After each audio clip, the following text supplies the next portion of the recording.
she's like, you can see the thing under the doorway that's backwards and upside down and whatever. And I'm like, girl, I know exactly what you're talking about. Welcome to Hits Different. Lee hee hee. I'm Ryan, and that's Molly. Another countdown went live on Taylor Swift's site this week. Find out what was behind all that purple. And we're pretty sure another big announcement is coming soon. Something Taylor hasn't done in years. Please subscribe on YouTube or follow us wherever you're listening to this podcast so you can stay up on the latest to do with Life of a Showgirl, Taylor's brand new album that she just announced last week on New Heights. That's right. If you didn't see the news, Taylor Swift went on New Heights with Travis and Jason Kelce to announce her brand new album, her 12th studio album, TS12, The Life of a Showgirl. In the New Heights interview, we found out that this brand new album will be coming on October 3rd. We found out, obviously, the title. We found out all these different special edition CD variants. We found out the track list and, of course, the concept for this entire album, which is that it's what was going on in Taylor's personal life, behind the scenes, behind the stage, and all those performances, the life of a showgirl. Not about being a showgirl, but what was going on in her life while she was on the Eras tour. That's right. TS12 is officially in the room with us. One might say we opened a door to the room and found TS12. On the other side. The other side of the door. The orange door. So obviously, with TS12, we also have Easter eggs. It wouldn't be an album or a Hits Differently podcast episode without Easter eggs and clowning. Truly. And she gave us so many Easter eggs and so much to clown about. Literally, the New Heights episode alone, we could spend the next 3 months of every episode every week dissecting different parts of it. It was the best content we could have ever asked for to lead us up to TS12. The other big piece of information that I didn't list yet is that Max Martin and Shellback are going to be the producers of this album. Those are the main producers for 1989, and also the same producers who produced a majority of Reputation. So Ryan and I are picturing this as if 1989 and Reputation had a baby, which means it will be our favorite child.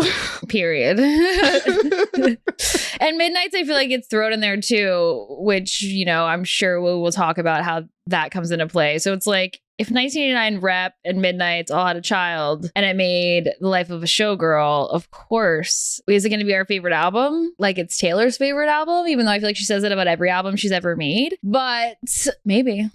Will it take the top spot? It's a hard spot to take. Yeah, there are a lot of imagery, theme connections, and Easter eggs that are tying Midnights and Life of a Showgirl together too, which again, we are going to be dissecting all of these between now and the release of the album. And Midnights was produced by Jack Antonoff for those original 13 tracks. And then Aaron Dessner produced some of the bonus tracks that we got on the 3 a.m. edition. But I think just the aesthetic and the mood is where we're tying in the Midnights vibes for this. Whereas the production is 1989 and Rep. And yeah, we got so many Easter eggs during the Midnights era that are manifesting now. It's just like so exciting for two clowns and so validating that all of this is happening. The New Heights episode broke the record for the most concurrent viewers on YouTube for a podcast, peaking around 1.3 million. That means just 1.3 million people all watching at the same time as that episode aired on Wednesday. Now, as of the time we're recording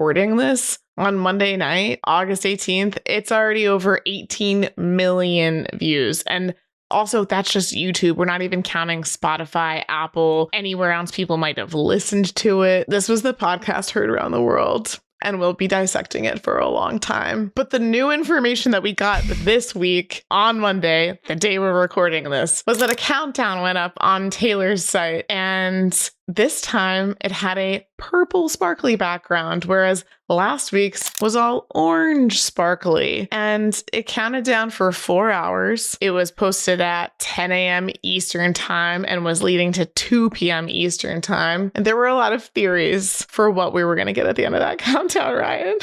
To say the least. My goodness. And they all felt correct. And not just from us, the whole internet did the most. And I feel like all the clowning we've been doing the last few days, we thought prepared us for today. And we all felt like so smart and so ready. And I should have just gone with my very first instinct, which was I think it's just a merch drop. But nope.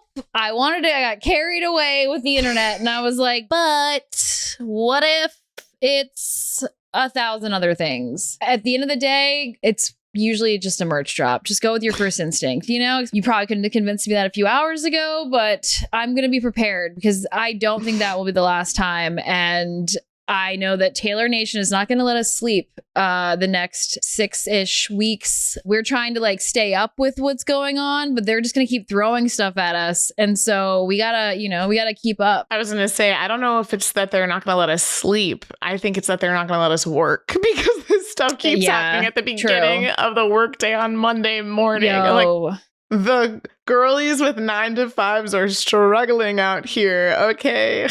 Especially when you're a West Coast Swiftie, you're like, I don't know if that makes it better or worse. It's the same. I mean, at least today I'm getting this drama at like 7 a.m. and it's like, it's 7 a.m.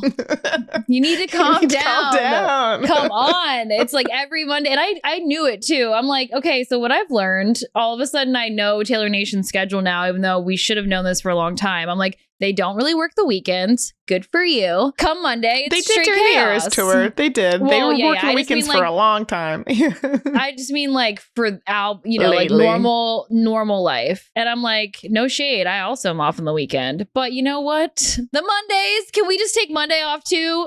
Go crazy on Tuesdays. Give us at least a day to be like, all right, work week has begun. No. I was leaving a doctor's appointment when this was announced, heading back to start working. And I texted Ryan, it's probably a merch drop.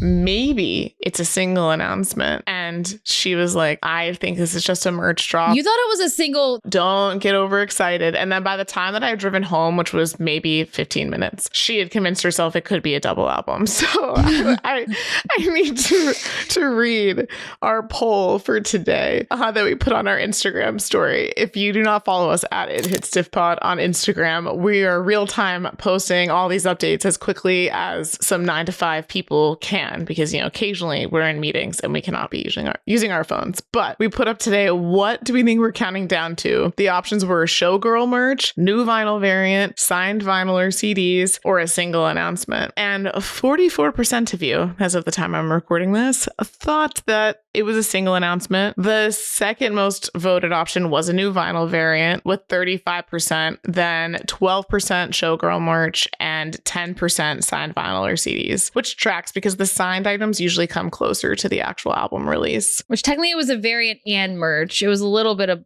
both-ish. It was just a variant. Oh, yeah. Well, yeah, I guess it's not merch. I consider it merch. Like, to me, it's the same thing. I'm like, it's another album. It's something to buy from the store, but it's not actually merch. It's not new music. Yeah.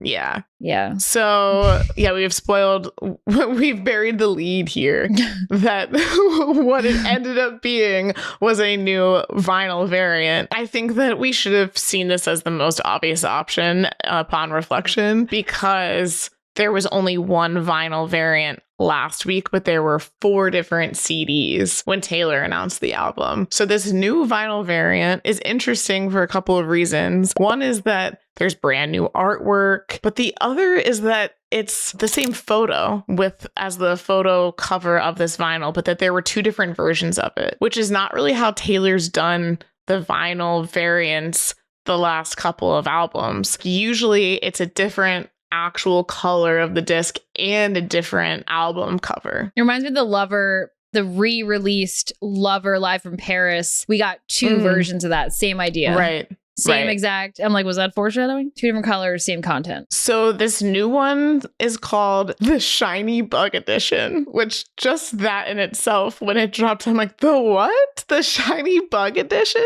Oh, don't worry. I've already seen what people think. And I'm like, the Easter eggs, Yeah, there's the some deepness, there's it some goes so sort deep. of shiny bug out there that's like has all these cool colors and stuff. In relation to, there's a beetle that's the bug that has all these different colors. And there's like some correlation between the beetles. It's this whole thing. So the 2 different colors were the violet shimmer marbled vinyl, which was giving the purple sparkly background. And the other one was the wintergreen and onyx marbled vinyl. It's onyx. I always thought it was onyx. Oh, is that how you say it?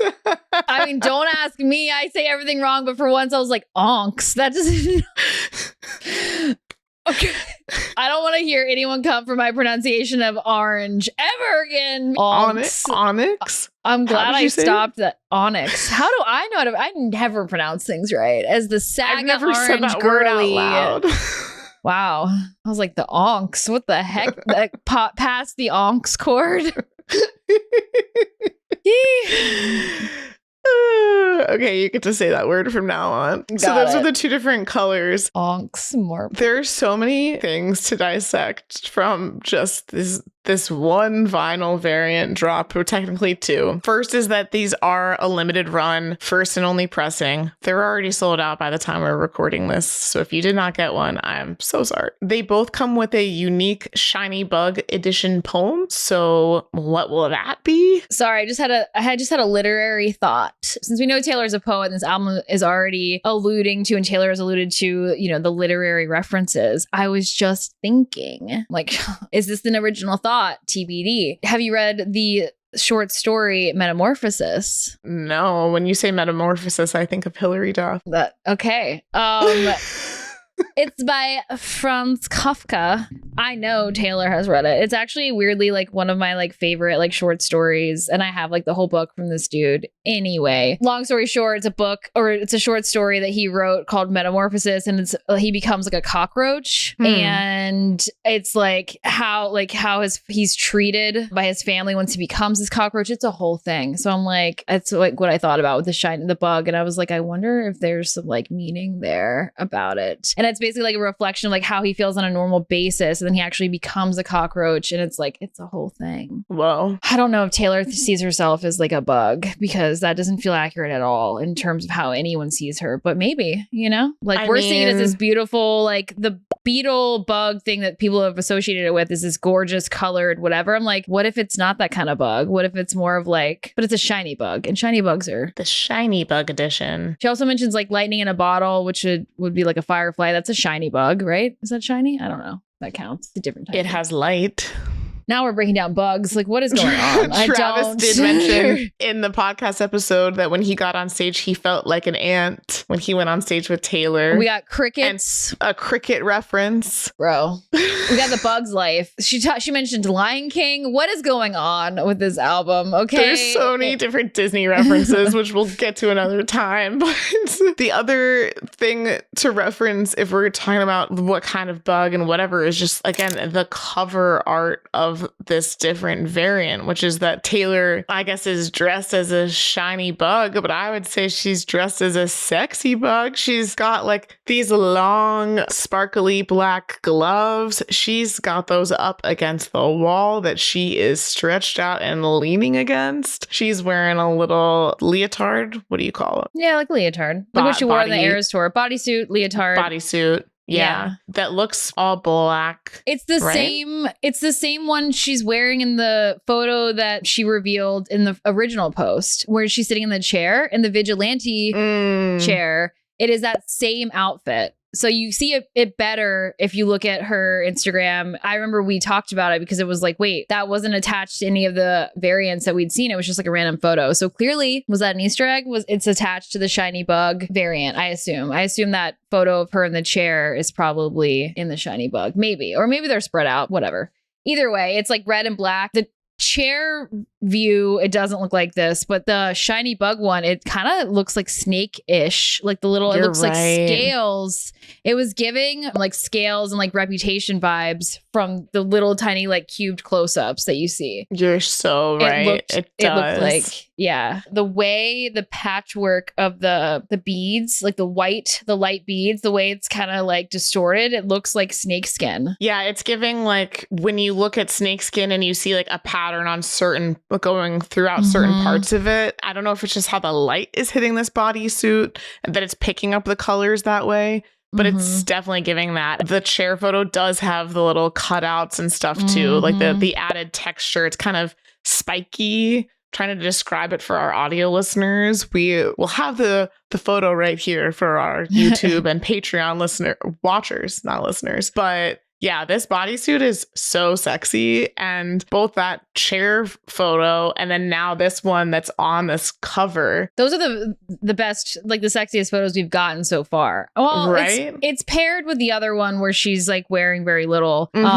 This like the posing is sexier in these, and then the visual is sexier in the other one where she's wearing like nothing. Yeah, this is very sensual, dark, moody themed. Whereas the other album cover of one of the CD variants, it's like the one we're describing is when she's in more of a like bikini type bejeweled costume that's giving just more showgirl performer, even though it's also sexy. Yeah, that's the It's Beautiful variant or whatever.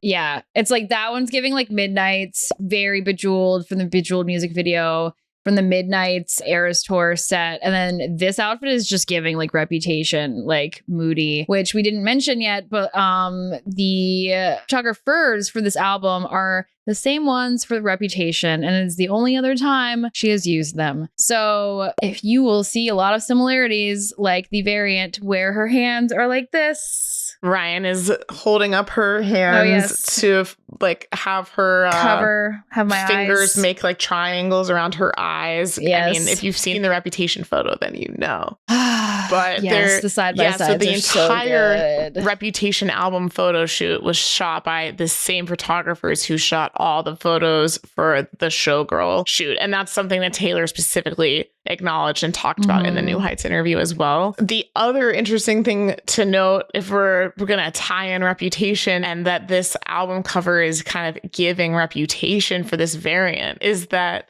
the day that this variant was posted on the store, the exact same date 8 years ago is when Taylor wiped her socials in advance of the Reputation era rollout. So a couple of days later, she would go on to post the first video of a snake. And so when we think about the fact that this is a bug variant and snakes and just like, I don't know, just tying in those types of themes, it's interesting. It's interesting. Reptiles versus amphibians, you know, I mean, I don't know where bugs fall. They're amphibians? I don't know. They're mammals? No, I don't know. They're all mammals. I don't think they're mammals. They're not mammals, but they're not. That's wrong. But amphibians? I don't know. I don't think they're that either. Me Googling. Life of a bed bug. I don't want to know that. No, thank you. Okay. Anyway, moving on.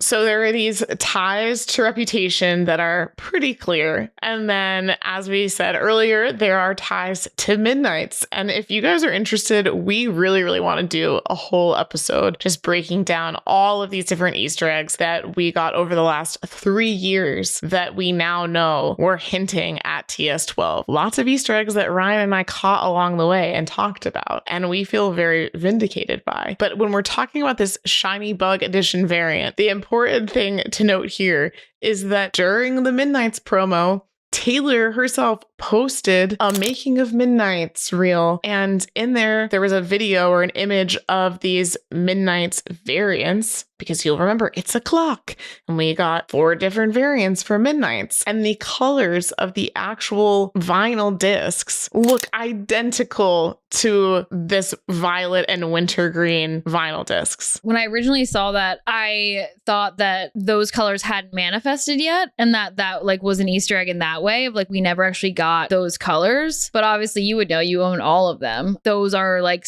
the Midnight's colors, like 2 of the 4 or so 5. They look, I think they look slightly different in real life than they do in that video, which it's like, did Taylor see those and think, oh, I want to save those colors? Or is that just the natural vinyl making process where things turn out a little differently? I don't know. It is, but they look the orange was there too. Well, there was a blood orange Midnight's vinyl. Right. The image on her TikTok is like the 3, it's like the 2 shiny bugs, and then technically the Life of a Showgirl vinyl that we've, like technically the 3 vinyls that we've gotten so far, they were all right there in like the making of Midnight's. And it was like, wow. Which, I mean, the color scheme for Midnight's is definitely, you know, I feel like it works so well with this album already. And it was such a good color scheme. Of course, Taylor wants to like redo some of that, you know, or reuse, I guess. Right. The deep jewel toned colors. Just like the orange vinyl. This will be the 3rd technically orange vinyl because of the elusive rep one, you know? It's like, I mean, how many colors can you do, right? When you make so many vinyls, of course you have to have a different one. And it's just a really good color choice for vinyls. Right. But the fact that we allegedly saw these colors in a freaking video 3 years ago for these variants, it's just like, oh my gosh, how much more are we going to realize that we've already seen over the years as this album promo goes on? And do we think that we're going to get more vinyl variants? So now technically, I don't know if we want to call this one variant, even though it's 2 different discs, but again, it has the same cover. Let's say last week's was the orange, like actual Life of a Showgirl main orange one is 1, and now the Shiny Bug edition is 2. Do we think we're going to get a 3rd and a 4th? Midnight's and Tortured Poets pretty much all had 4 main variants, and we saw 4 different locks last week on her site. So are there 2 more? Well, it's confusing because they had the 4 locks that included the 4 CDs, and those were like the variants, and the orange one was one of them, technically. Like the Life of a Showgirl was one of them. And then you got, you know, the It's Beautiful, Actually Romantic, the Rapturous. Sorry, the original, technically the Life of a Showgirl one is the Sweat and Vanilla one. Right. So it's like you have all these variants already, but you only have them on CD. So it's confusing because it's like, so are we not going to get those on vinyl? Because since the purple one, they're attributing to Shiny Bug and not the purple CD, indicating they're different. So does that mean the last 2 that we get are going to be 2 extra ones, which would technically give you like 6 variants overall, 4 being on, or that's not right math, 8 variants? No, you're right. It would be like 7 because there's the orange on vinyl and CD, and then there's 3 more on CD. That one's called the Sweat and Vanilla, so that's confusing because like the OG is a variant. It's like, wait, what? You know what I mean? Like, yeah, I know what you mean. Well, it's like confusing. How with Tortured Poets, like if you're watching on video, like sitting behind me right now, this is technically the manuscript. That's what this version was called of Tortured Poets. The original one was called the manuscript. The OG. Right, because it had and then we got the Bolter, the Albatross, and the Black Dog, and that created 4. So I think the Sweat and Vanilla is still the OG. I think it's the most confusing because we talked about prior to recording is it's been a minute since, like, Taylor, usually when we get variants, it's because there's an extra track, you know, or a deluxe or this or that. And it's like, it's very confusing because so far, supposedly, as she said in the New Heights episode, like, there's only 12 tracks. So it's like equating all of these to just like visuals and differences in that way, not track titles. It's kind of confusing. You're like, so you have the Sweat and Vanilla, you technically have the OG. Then you have like the other that I mentioned, like the Actually Romantic, the Beautiful, the Rapturous. Then you have the Shiny Bug editions, 2 of those technically. And then, yeah, if we're matching the locks, you have the red one that needs to manifest and the silver one, even though they manifested in the CD, but not with the vinyl. So it's like, what? So then, yeah, it's a lot. With Tortured Poets, the 4 different ones, like I just said, had bonus tracks. So if you got the Black Dog CD, you got the standard edition of Tortured Poets plus the Black Dog on that CD, for example. And then with Midnight's, those 4 different variants that made up the clock actually all had the same tracks. And then there ended up being a Target edition that was slightly different. And then months later, we got the Late Night edition, which had You're Losing Me on it. So we never actually got a Midnight's vinyl that has all of the songs on it.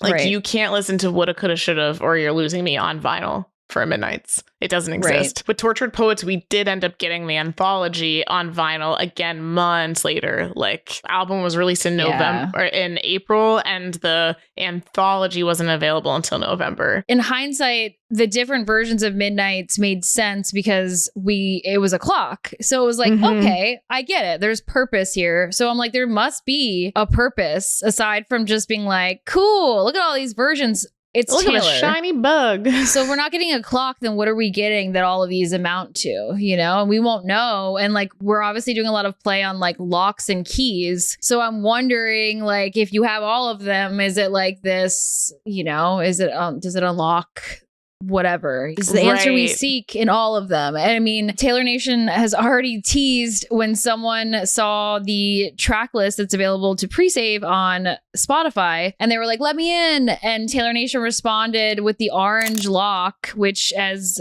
you know, we've all noticed that the keyhole is the Eras Tour stage shape. And they said, we can't find the key. Lost it in Vancouver. They just dropped that. Like, boop. You're like, excuse me? A lot of lock and key chatter. It means something. And yeah, if Midnight's was a clock, Life of a Showgirl is a lock and key. So we don't know what that means yet, but that's clearly like where we're headed with all of this. How do bugs play into this? I have no freaking clue. My overall take on this is that I do think we're going to get 2 more vinyl variants. I think Taylor's going to stick to 4. I do think it's interesting that the vinyls and the CDs are different. That's different than how the Midnight's and Tortured Poets rollouts went. You could get the different variants both on vinyl or CD, and they were the same-ish. With Tortured Poets, the CD, you could get a deluxe CD that had little things included in it, like the deluxe CDs for Showgirl. But again, the album artwork and stuff like that was the same from the vinyl to the CD. Right. So that's what's different here. I think just in general, I feel like there has to be a point. Like, there has to be a reason why they're doing it this way. Like, it has to play into the album promo cycle in a way and not just be straight up, here's a different variant. In the same way that with Tortured Poets, they started to tell a little bit of a story. We were getting lyrics on each of those album covers because I think Taylor probably knows at this point, there does tend to be some backlash about the vinyl variants of just, it's expensive. If you're a fan, you probably can't buy all of these. You never know if there's another one you're going to like more. And these are available for a limited time. So it's like, do I buy this one or do I wait? Like, you have to go all the way back to Folklore to get a time where she announced all of the different variants that you could buy at the same time. When Folklore dropped, there were, I think, 7 or 8 different versions of the album. They were called like Running Like Water and things like that. They were also lyrics, but you could literally look at all of them. And I remember being like, oh, this one's my favorite based off the album artwork and the color of the vinyl disc. I'm getting that one. And now with these kinds of rollouts, like Midnight's, I think we knew all 4 when we got it. Tortured Poets, it was like one was announced every week or so. And so you never knew, oh, you already ordered the Bolter. Well, now maybe you wish you would order the Black Dog. And that can be hard to keep up with as a fan. So I feel like there has to be a point to all of it. Right. And it's interesting because the CDs came with uniqueness, you know, and like people were reading the description on the website and like some of them came with jewelry. Some of them came with like jewelry boxes and 2 of them came with keychains. It's just like a whole thing in production. And Taylor Nation today, when we finally got the information about this new like shiny bug variant, they posted this reel, a silent reel, which is so awkward. I'm like, you can't even give us like the tiniest taste of an instrumental. Like, you're going to really post a silent reel? Okay. And so they posted this reel that looked very much like the videos that were made for Midnight's and Tortured Poets, where we got like the room and it's not like, it's like giving like video game, like I'm just saying it incorrectly. You know what I'm talking about? Like, it's a virtual. Yeah, virtual like world. And it was giving that of like, it was just a record player playing the Shiny Bug vinyls, but of course all around it was like looking like a showgirl's like dressing room. And so people think that the items that you see all could play into like the variant / like more stuff, merch. And obviously the one variant is called Sweat and Vanilla. And Molly and I got really excited thinking like, oh my God, is there perfume? But there was perfume in this little reel. And so it's like, okay, I don't know if Taylor's going to go as far as like creating a perfume amongst all of this. Cause like, that's not an easy endeavor. Right. But she already has the Wonderstruck perfume. I mean, yeah, I don't know if that's where she's trying to go. Like dive into. Wonderstruck, that perfume bottle, sparkly purple. I have it.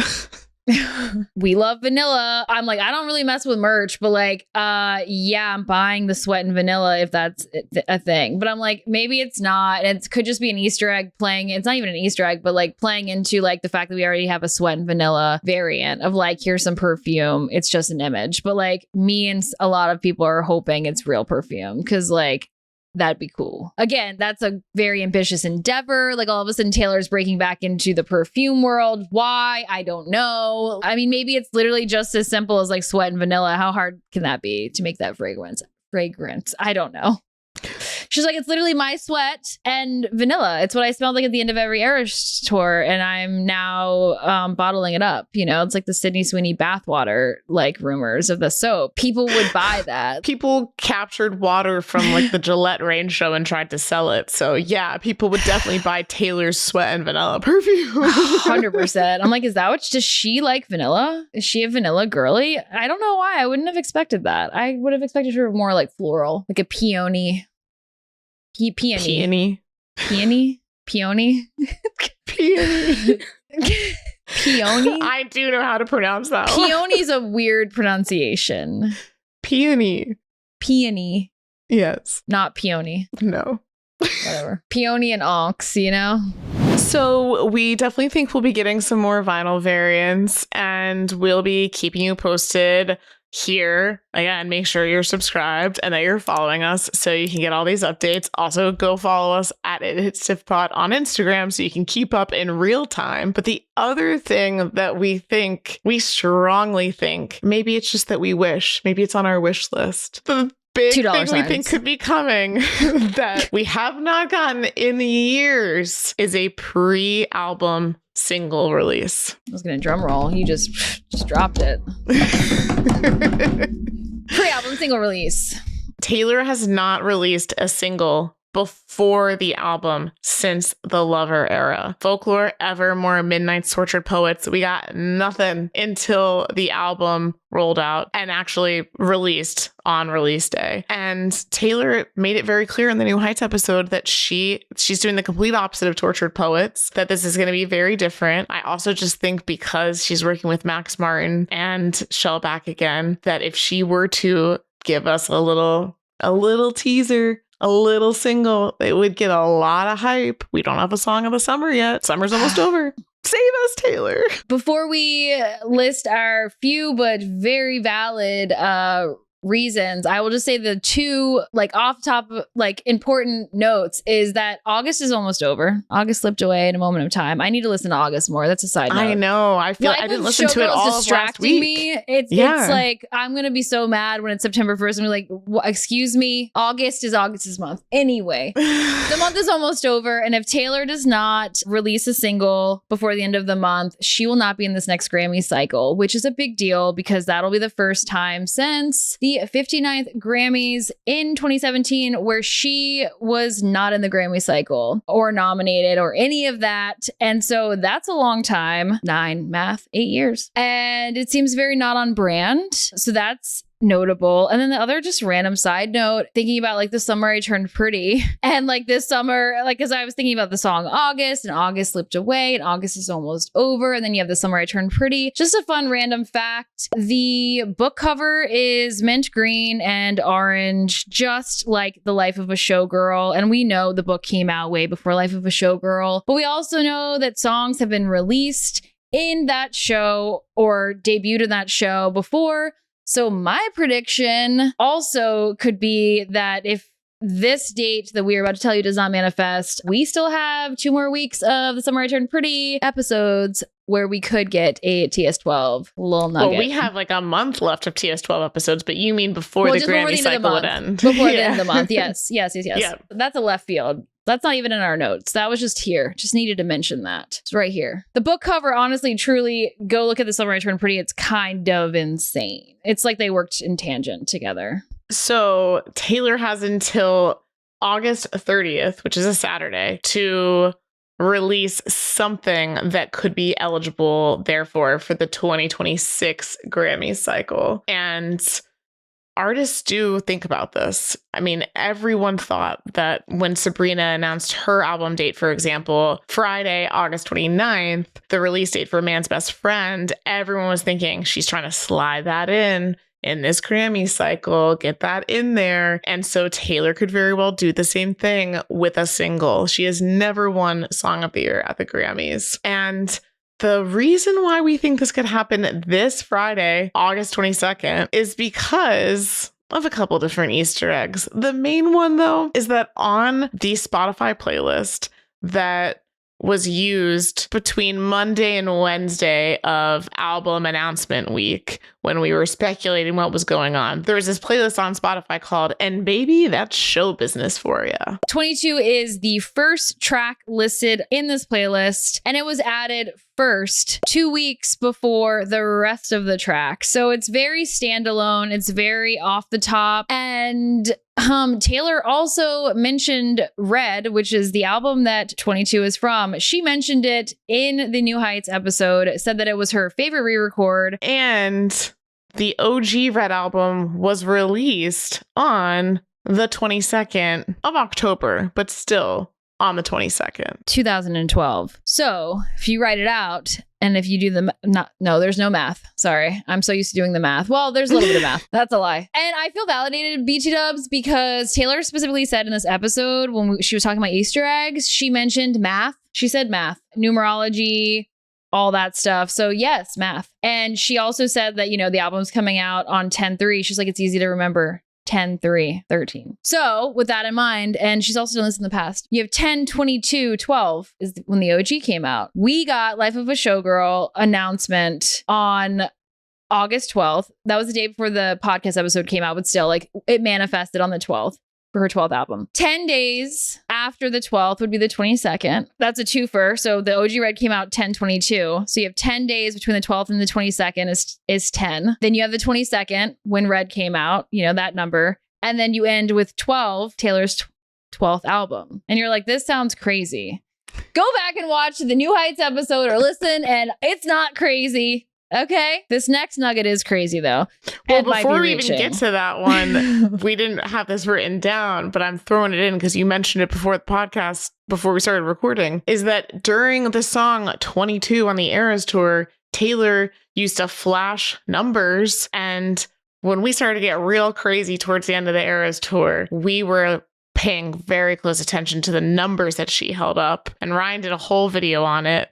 We'll link it in the description below. Don't worry, the TikTok is still out there, even though I question deleting these clown TikToks all the time because I sound crazy. But what did you find when you went back and watched that? Dude, I mean, so yeah, she started just going rogue towards the end and started flashing, not twos, she was flashing fives was a big thing. She would do 2 5s, 10. During one of the shows, her dancer did a 1, or sorry, a 4, a 3, and a 1, which equals 8. We got this album in August. The math wasn't mathing, but it also wasn't. For Taylor to do 5/5, you're like, come on, girl, Okay, well, why? When you were explaining it to me before, you said there were a ton of 10s and a ton of 8s. So there were a few. There were a few. August. There were, yes. Album coming in October, 8, 10. So I want to just put that out there. I guess I just don't know how much I believe in it because I'm like, that sounds crazy with me saying that. But it all ties back to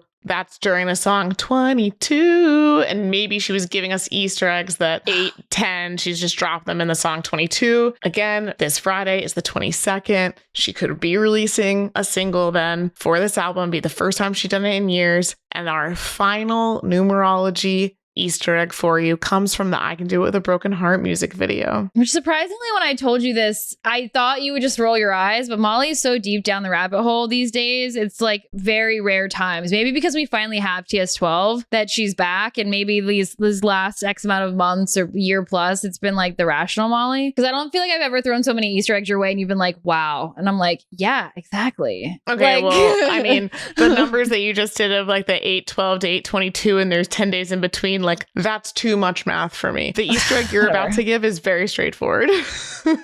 I guess. Okay, so in the I Can Do It With a Broken Heart music video, which obviously has all this BTS footage of the Eras tour, I have deep dived this video so many times. So I went back to rewatch the other day. The opening scene, it's the Eras tour. It's clearly like a time lapse of, you know, them building the set and all that. Above it is this sign, this lit up like LED sign, and it says floor seating access, use ramp behind section 228, right? And so you see this and you're like, sure. I mean, that's just part of the stadium. But I always remember being like, well, why? Like, it's kind of tacky. Like, you know, like just remove it, turn it off, whatever for the video. And I saw section 228. And of course, anytime I see numbers, I'm like, what's going on? 228 backwards is 822. Or would we like to call it mirrored? Because remember when we went on this spring about Mirror Ball and Taylor using that performance in the iHeart Awards and Mirror Ball and mirrored dates, and we were going off the deep end. We haven't even said this yet. The freaking Eras tour ended on December 8th. 12/8. And then if you mirror that, TS12 got announced on 8/12. 8/12. And then I think this whole stadium sign thing has already been proven by the fact that in Taylor's TikTok last October, when she was walking around the stadium in Miami, and we saw the A12, that it meant the 12th album or August 12th. This would have even been before that Miami TikTok. Like, the I Can Do It With a Broken Heart music video came out last August. Which, by the way, A12 is in that music video as well. Yeah, why would she have not put and the orange bodysuit is in there. Yeah. So yeah. I fully believe this. The other sign thing that I want to note is going all the way back to summer of 2023 with the Eras tour, when we got the I Can See You music video and the car drives over the bridge at the end. And then there was a little sign and it said 8.9 TV. And then we ended up getting the 1989 announcement on August 9th. So like, she uses signs, and that's why I'm all in on this Easter egg. Yeah. She said in the episode, she literally said like, yeah, like you can listen to music like a normal person, or like she's like, you can see the thing under the doorway that's backwards and upside down and whatever. And I'm like, girl, I know exactly what you're talking about. And also, by the way, 228 equals 12. If you go back and watch that music video, that's the opening shot with the section 228, which obviously if the A12 manifested from her TikTok, we see A12 later in this video. And then also the next few shots you see are her in the orange bodysuit. It's like 3 different shots of her in that orange bodysuit that is literally Life of a Showgirl. And then the next one you see is a clip from Fearless, but that is another Easter egg for another clown note that we will talk about in another episode. There's too many. 22, man. So, you know, and also we fear the 2, right? Like 2 is never safe again. Taylor will never be able to be a millennial and flash a 2. Okay. They're like, she flashed a 2 at the end of the episode of the New Heights. And it's like, okay, I don't know. There's a lot of that stuff going on, but still fear the 2, man. Is it a double album? No, it's just 822. 2 2s. I don't know. All right. So if we're manifesting a single that's coming out on August 22nd, I mean, obviously the most important thing here is that we would be getting a brand new Taylor Swift song. And as I was spiraling to you earlier when I thought the site was counting us down to a single announcement, which it was not. I'm like, I just can't even, we get so caught up in all these other things with the album release. It's easy to forget, like, oh my gosh, we would be getting a brand new Taylor song. Like, so like, that's exciting in itself. Before we leave, you don't have to give me a whole lot of explanation, just your gut feeling. If we were to get a single, which track title do you think it would be? Can take this as rapid fire. You just gotta give us an answer. I'm between 3. Nuanced. I'm gonna. My most recent guess is Wishlist, because It's the only song during the New Heights episode that when she was reading the track list, she needed to tell us that Wishlist had $2 signs. I don't know, that's relevant. But still, canceled was in all caps with an exclamation mark. She didn't call that out. Just saying. And also, it was the only track that she said the name of during the interview. She said, when she's talking about Travis and how basically like she's been writing all these love songs for all these years, like almost like manifesting, like the 80s John Hugh movie. She said that like Travis was like on her wish list. That wasn't the verbatim. Don't come for me. But she said wish list. Right. So to be clear, Taylor did say every track title name in the New Heights episode. You mean that in a different part when she wasn't talking about the track titles, before she worked the track it list. In. Right. Yes. Before she read the track list. And the last thing I'll say is that it goes against everything we just said about 822, which is why it's all very confusing. And the Summer I Turned Pretty, I'm like, I would love for that to be where she releases it. Is it possible maybe we could get a little bit of it in The Summer I Turned Pretty, right? We won't get the whole thing. And then we'll get the official one on 822. I don't know why that would happen. I'm like ruining our plans. But I just remember when we literally said with Amir and we were like, would she be diabolical enough to give us a TS12 track in The Summer I Turned Pretty? And I know that's before we knew about TS12, but it's still diabolical in my opinion. Like to just be like, oop. Yeah. Well, if that happens, this episode will already be out by the time the Summer I Turned Pretty episode airs. So maybe we're just manifesting it. There's two more options. But 822 is this Friday. I know. I'm like giving too many mixed. I'm just like covering all bases. I'm like, hey, it doesn't happen on the 22nd. It might happen 2 days before or next week. You heard it here first. My prediction, if there is a single that is released on 822, would be The Life of a Showgirl, the closing track with Sabrina Carpenter, because I think it would be duplicitous that Sabrina's album comes out the following week. So it just get a lot of hype about Sabrina. The main reason why I go the other way of like, maybe not is because it is the ending track. And Swifties, tell me if I'm wrong, but I don't think Taylor's ever made like the ending track of the album a single, because maybe that gives too much away. I don't know. But that's my Swiftie Spidey sense that I'm predicting. And we want to know your predictions. If you think a single is coming, whether it's 822 or just in general, like, do you think that we will get a single in this pre-album release cycle? And if so, which one do you think it would be, or which one do you want it to be? Let us know what you think of all of these vinyl variants that, or not all of them, but the one we have, the Shiny Bug Edition. And of course, we want to know just in general with this lead up to Life of a Showgirl, what you guys want to hear about, because Ryan and I can go on and on about Easter eggs all day, but there is so many other things to think about and break down before October 3rd, and we want to give you guys what you want to hear. Thank you so much for watching and for listening. Make sure to subscribe to our YouTube channel, follow us wherever you're listening to this podcast, and leave us a rating or review. Bye. Bye.